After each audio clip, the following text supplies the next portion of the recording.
हमारे शिव योग में हमारा मानना है शिव अनंत, शिव कृपा अनंत। तो अगर शिव अनंत है तो तुम सेल्फिश क्यों होते हो कि ये भगवान मेरा घुटना ठीक कर। तुम बोलो ये भगवान सबका घुटना ठीक कर, है ना। और तुम देखना, हमने पूरा देखा, फीलिंग देखा। जब आप प्रार्थना करते हो, बढ़िया वाला करते हो, एक अनकंडीशनल लव से करते हो तो ज्यादा लाभ होता है। और अगर आप कहते हैं भगवान ये कर ये कर ये कर, चिड़चिड़ा। अगर मैं तुम्हारे इलेक्ट्रोड्स लगाऊंगा और मैं तुम्हारी एंडोक्रिनोलॉजी, तुम्हारा हार्ट रेट देखूंगा तो बड़ा स्ट्रेस होगा। और एक है हे शिव शिवा, सबका भला हो।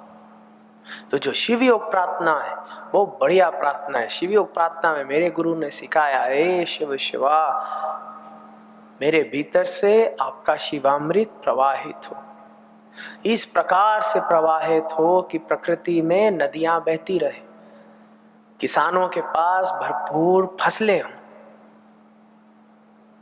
हे शिव शिवा, हर माँ बाप अपने बच्चों को भरपेट खाना दे सके, पढ़ा सके। हे शिव शिवा, मनुष्यों के बीच सुख हो, शांति हो, प्रकृति शांत हो।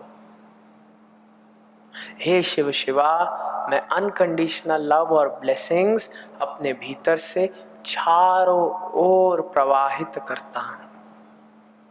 अब बताओ, ये पॉजिटिव प्रेयर है ना? अच्छा लग रहा है सोच के? हाँ जी नाचे कि नदियां बहती रहे, भरपूर फसलें हो, हर माँ अपने बच्चों को खिला सके। कोई इसमें टेंशन नहीं कि माँ का कलर क्या हो, कौन से देश की हो। तुम शिवयोगी हो। हर माँ अपने बच्चों को खिला सके। हो सकता है शिव अनंत, शिव कृपा अनंत एक बढ़िया प्रेयर हो।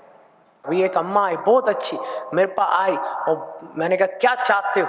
सीधा ही उसने कहा मेरा ये हो बढ़िया हो, मेरे बच्चों का अच्छा हो, सक्सेसफुल हो, खत्म। मैंने कहा ये शिव योगी। उपदेश नहीं दे रही, आदेश दे रही है, काम हो जाएगा। उपदेश में प्रॉब्लम होती है क्योंकि तुम खुद कंफ्यूज हो, मुझे भी कंफ्यूज कर दोगे। आदेश बढ़िया होता है। महादेव भोलेनाथ है, तुम्हारा जो सेंट्रल नर्वस सिस्टम है ना, भोलेनाथ है। उपदेश नहीं चलता, लॉजिक नहीं चलता, आदेश चलता है। तुम बोलो, बॉडी करेगी। ठीक है? हाँ जी ना जी। तो जो महामृत्युंजय साधना है ये हमें रुद्रम से मिलती है। रुद्रम के दो हिस्से हैं, एक है नमकम, एक है चमकम। शिव योगियों ने नमकम को सिद्ध किया हुआ है। नमकम का मतलब होता है कि शिव ही शिव है और हम प्रकृति में शिव को स्वीकार करते हैं, जागृत करते हैं। चमकम का मतलब होता है भगवान हमें दे दे, भगवान बहुत दुख है। हम लोग चमकम नहीं करते, हम लोग नमकम करते हैं। शिव जो है तेरा है, बढ़िया। क्योंकि नमकम में हम विश्वास रखते हैं प्रकृति के नियमों के ऊपर। और जो प्रकृति के नियम है, सिंपल सा मैं आपको कायदा कानून बताता हूं। उत्पत्ति, स्थिति, संहार, निर्वाण। हर एक चीज का एक नेचुरल ऑर्डर होता है। क्या होता है? Natural order. तो पहले होती है उत्पत्ति, कोई चीज क्रिएट होती है। फिर नेक्स्ट स्टेप मेंटेन होती है। और ये योग वशिष्ठ में,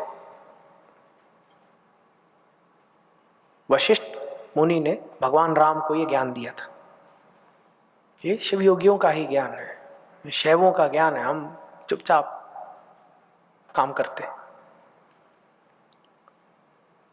मेंटेनेंस के बाद फिर अगली स्टेज आती है संहार। वो भी आएगी, पक्का आएगी, होना ही है, हर चीज का है। हाँ जी ना जी। अब यहां पे चीजें कॉम्प्लिकेट होती है। जो निगुरा है संहार के बाद बोलेगा कि मुझे वापस उत्पत्ति और स्थिति पे जाना है, वापस I want to go back, I want to go back, पहले जैसा कर दो। बीमारी आ गई, हाय पहले जैसा, बाबा जी आप बस स्वास्थ्य दे दो। अरे दे भी दिया, अगर तुमने सर्कमस्टेंसेस पे अगर काम नहीं किया, जिन सर्कमस्टेंस ने पहले बीमारी बनाई थी, तो तुम फिर बना दोगे। और अगर तुम वापस जाना चाहते हो तो फिर दुख आएगा, बहुत दुख आएगा। संहार के बाद अगली स्टेज जिसका गुरु है, आती है निर्वाण। क्या? निर्वाण, एवोल्यूशन। और हर चीज इवॉल्व होनी चाहिए, रिश्ते भी इवॉल्व होने चाहिए, माता पिता के साथ भी रिश्ते इवॉल्व होने चाहिए, पत्नी के साथ भी इवॉल्व होने चाहिए, बच्चों के साथ भी इवॉल्व होने चाहिए, प्रकृति के साथ भी इवॉल्व होने चाहिए। हाँ जी ना जी। और अगर निर्वाण होगा, एवोल्यूशन होगा, तो दुख नहीं होगा, समझ होगी। अगर एवोल्यूशन होगा तो फिर एवोल्यूशन के बाद फिर उत्पत्ति आएगी, फिर कुछ नया आएगा, फिर उसकी भी स्थिति होगी, फिर उसका भी संहार होगा, फिर निर्वाण। Then there is growth, there is a continuous cycle, और तुम इवॉल्व करते जा रहे हो, तुम्हारा क्वालिटी ऑफ लाइफ आगे बढ़ता चला जा रहा है। और जब हम भगवान महामृत्युंजय की साधना करते हैं तो हम ये नेचुरल ऑर्डर अपने जीवन में वापस ला रहे हैं। हम ये नहीं कह रहे पहले जैसा हो, अरे पहले जैसा क्या, पहला हम ही बदल गए तो पहले जैसा क्यों? जो बढ़िया है हमारी अल्टीमेट ग्रोथ के लिए, हम इवॉल्व हो, हम अपना कर्म करें, हम अपना धर्म करें, और फिर जो शिव चाहेंगे वो होगा। क्या पता स्वास्थ्य पहले से तुम्हें ज्यादा हो, क्या पता सुखी और शांति पहले से ज्यादा हो, अलग प्रकार का सुख तुम्हें प्राप्त हो। ऐसे में कितने लोगों को जानता हूं जो साधना में प्रवेश किए थे दुख की वजह से,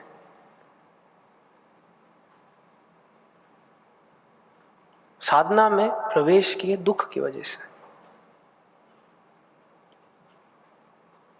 लेकिन फिर इतना इवॉल्व हो गए कि अब वो बैठ के अपने दुख का भी धन्यवाद करते हैं। इसको हम कहते हैं the Goldilocks phenomena. Goldilocks phenomena का मतलब है, अगर आप पृथ्वी को देखते हो तो पृथ्वी जो है एक गोल्डीलॉक जोन पे है। सूर्य है, मरकुरी, वीनस, अर्थ, मार्स, जुपिटर, एक्सेट्रा एक्सेट्रा। अगर पृथ्वी जहां पर है वहां नहीं होती और किसी और ऑर्बिट में होती तो जीवन नहीं हो सकता था।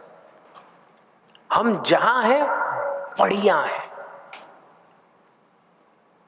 ये गोल्डीलॉक जोन बहुत कीमती होता है। शिव योग में मेरे गुरु समझाते हैं कि तुम्हारी समस्या भी महादेव गोल्डीलॉक बना के भेजते, ना ज्यादा ना कम। क्योंकि जब समस्या भी आती है तुम्हें जगाती है, वरना तुम तो अपना जीवन जी रहे होते माया में। कुछ हुआ जिससे तुम्हारी जाग खुली। हाँ जी ना जी। चाहे वो हल्का सा दुख, और ज्यादा नहीं, जो गोल्डीलॉक्स है बहुत बढ़िया। महादेव ने भी उतनी ही तुम्हें चूंडी काटी जिससे तुम जाग जाओ। क्योंकि अगर कम समस्या होगी तुम पचा जाओगे, तुम सोचोगे भी नहीं, तुम्हें तो आदत पड़ जाएगी। अगर बहुत ज्यादा समस्या होगी तुम हताश होकर बिखर जाओगे। पर उतनी चूंडी उतनी आएगी। चूंडी का मतलब जानते हो?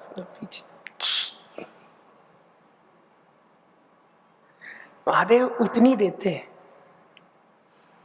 जिससे तुम ना खत्म हो ना तुम पचा लो, तुम जागृत हो। फिर तुम कहो कि अच्छा ठीक है, अब अपने जीवन में थोड़ा बदलाव लेकर के आएंगे, इवॉल्व करेंगे।